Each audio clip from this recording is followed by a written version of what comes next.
Welcome to our podcast where we explore how literature bridges the past and present to illuminate critical social issues. I'm Paisley Miller, and today we're diving into three powerful works. Toni Morrison's Home, Coates Between the World and Me, and Edwidge Danicat's Brother, I'm Dying.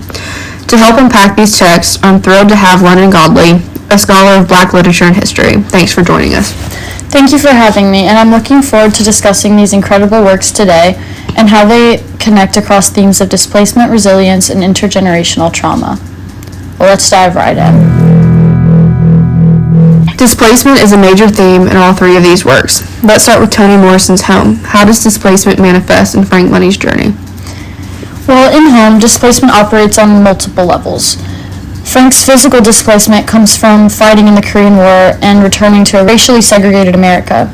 Emotionally, he feels disconnected from himself and his community, and there's a particularly striking moment when Frank reflects on Lotus, Georgia, and he says, "They beat you, kill you, starve you, humiliate you, but you never leave."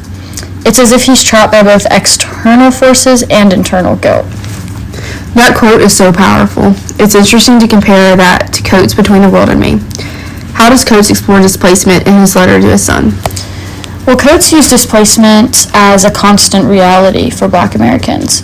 He describes it not just as geographical, but also as an existential condition. He writes, "I felt the fear in my stomach. The fear was the legacy. The fear was what it meant to be Black in America. The fear of violence, whether from systematic racism or police brutality, creates a sense of permanent dislocation from safety and belonging." And in Brother, I'm Dying, Danicat's portrayal of displacement is uniquely tied to immigration. What in that stood out to you?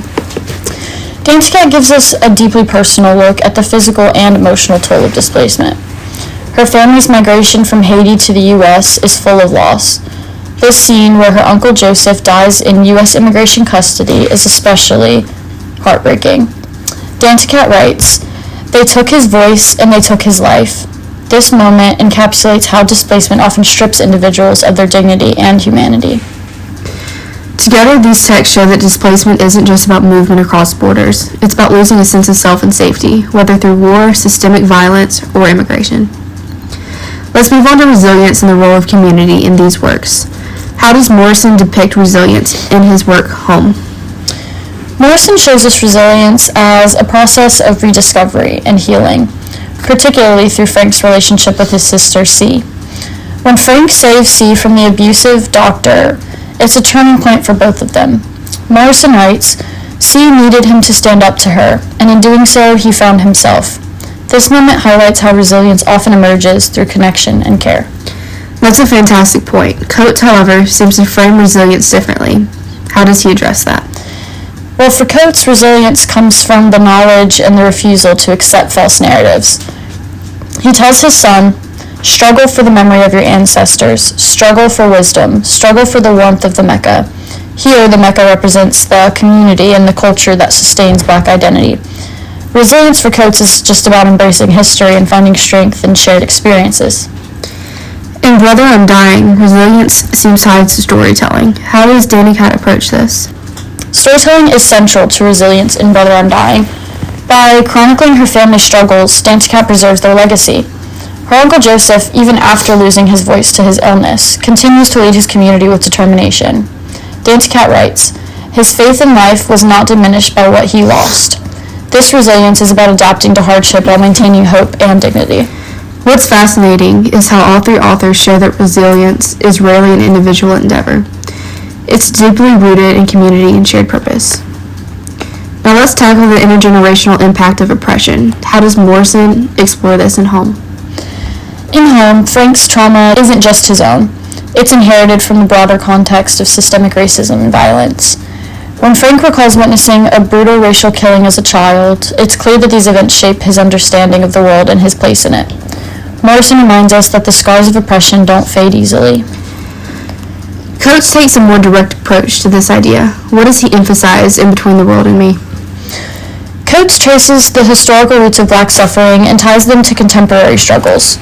He writes, "You are the descendant of survivors who chose their own survival." This line shows the continuity of oppression, but also the endurance of Black communities. Coates' letter is a testament to the idea that understanding this history is essential for navigating the present. And in Danicat's Brother I'm Dying, how does the intergenerational impact manifest?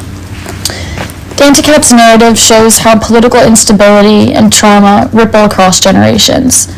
Her father and uncle's experiences in Haiti shape her own understanding of identity and resilience. She writes, "Breath, eyes, and memory are one." This poetic line encapsulates how the past lives on in the present, carried through stories and shared experiences. As we wrap up, what's the key takeaway from these intertextual connections? These texts demonstrate that the Black ethnic experience is very multifaceted and encompasses displacement, resilience, and intergenerational traumas.